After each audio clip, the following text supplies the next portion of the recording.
5, 4, 3, 2, 1, 0. All engine running. Liftoff. We have...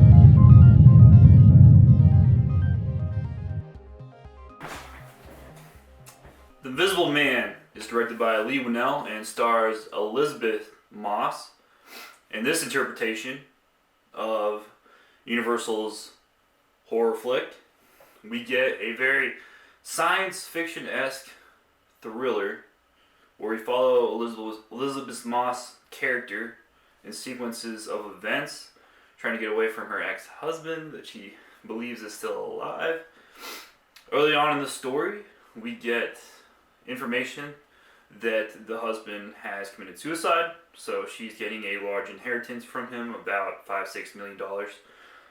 So her life isn't the worst. They had a lot of marital issues, and in the beginning we see her running away from the house, trying to get away from him by any means possible.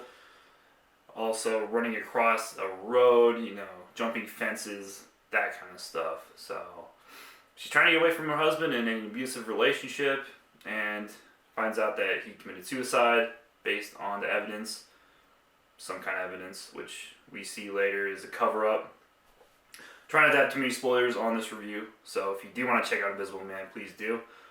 But the entirety of the film, besides maybe maybe 3 scenes, is around her character. So we get her walking through houses, her freaking out at night, thinking that he's stalking her because she knows that he has the technology to make himself invisible. So we get that science fiction aspect with his suit, which you also get to see later in the film.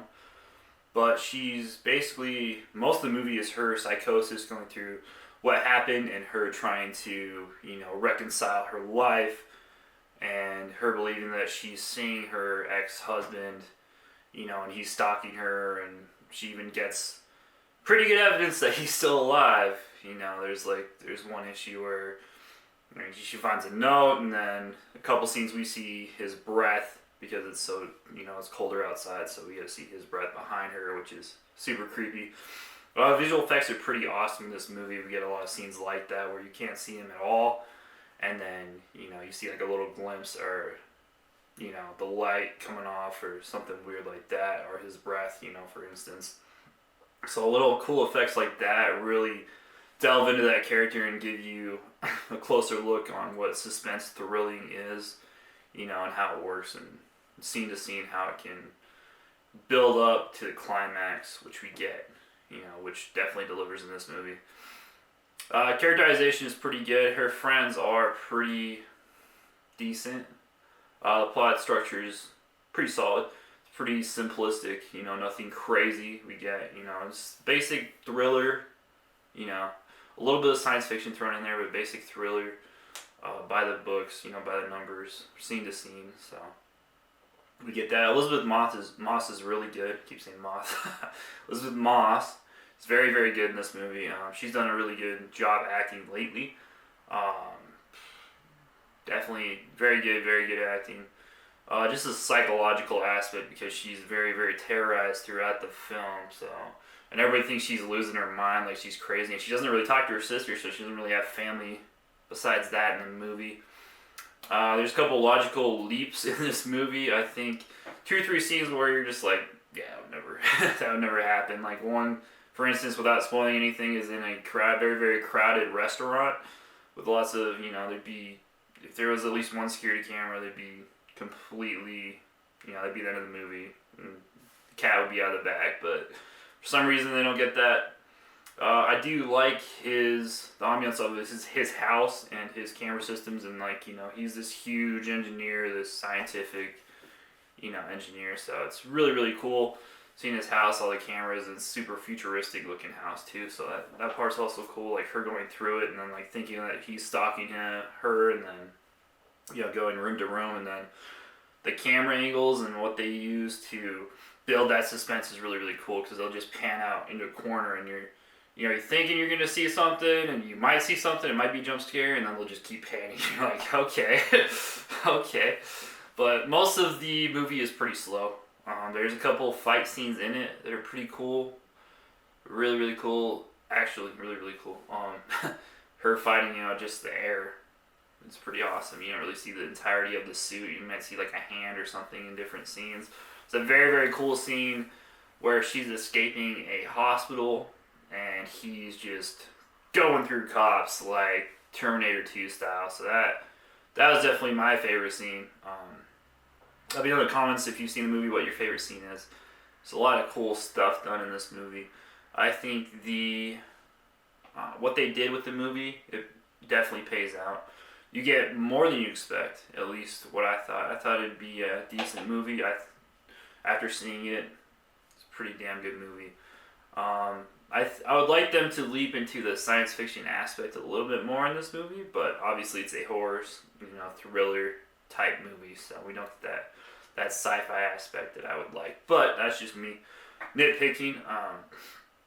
Obviously the plot had a little bit of issues, but I think the characters, directing, cinematography, visual effects are another good one. His suit, how it looks, how it operates, and how it flickers in and out is really, really cool. It's a bunch of little cameras, so you get, like, once he gets damaged, you get to see, little chunks of all these little cameras, depending on what part gets damaged, so it comes out to reality and you can actually see it. Same with his face and his mask and everything.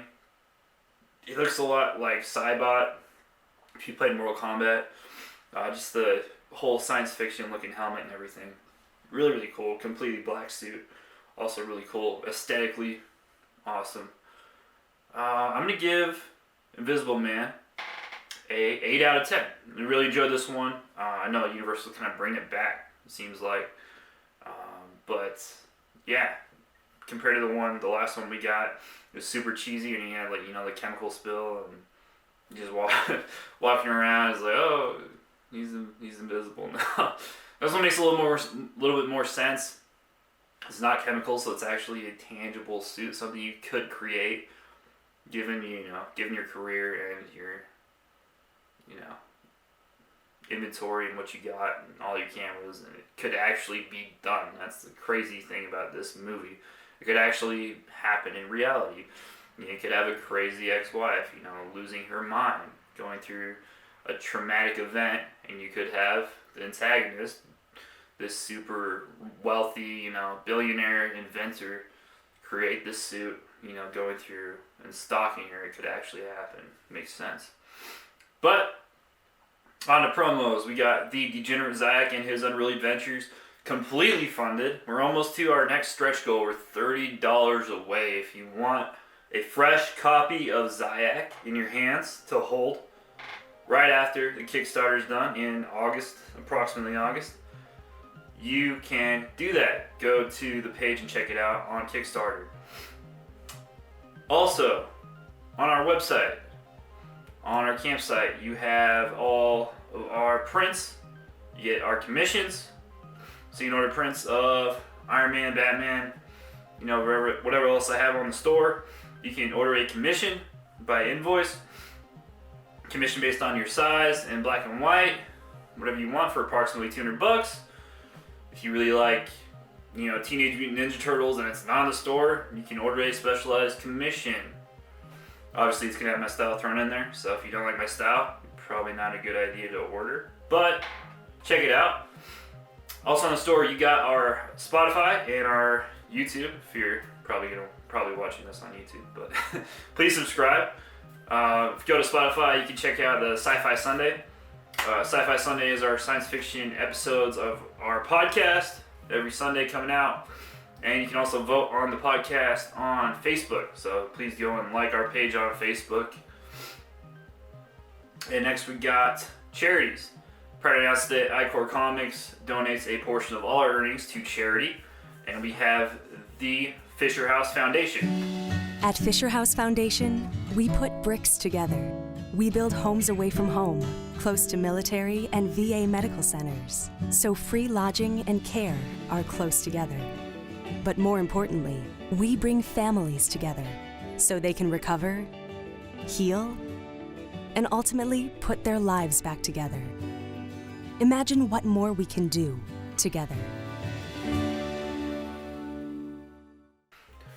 Fisher House Foundation is committed to providing shelter and helping out veterans and their families across the United States. Widows included, injured vets, people that need assistance and help. A lot of people without housing, a lot of people without shelters, traveling across country, trying to do something. So Fisher House makes that possible and improves their life, and in turn their quality of life, and gives them a place to stay. So please check out Fisher House, please donate and stay updated on the page. We also have the newsletter on our campsite, so subscribe to the newsletter, get that email out, and it will let you know when issues come out, what events we're doing, the next science fiction podcast that comes out, all that jazz will be on there on the newsletter. But it's not spam. It's like one email a week, if that. So you're not getting 10 emails a day like some of these guys. So check it out.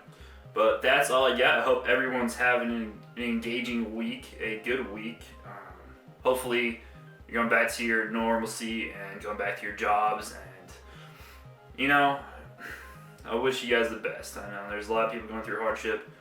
I really do mean that. I hope we get through all this craziness out there, all of this, corona, this traumatic events going on, in various people's lives, and especially in the city, for you city folk, you New Yorkers and, people in California. There's a lot of craziness going on. So hopefully we get through it, push through it, and we'll get there, guys. We'll get there, all right? That's all I got. Click down below to get cryogenically frozen. See you guys soon.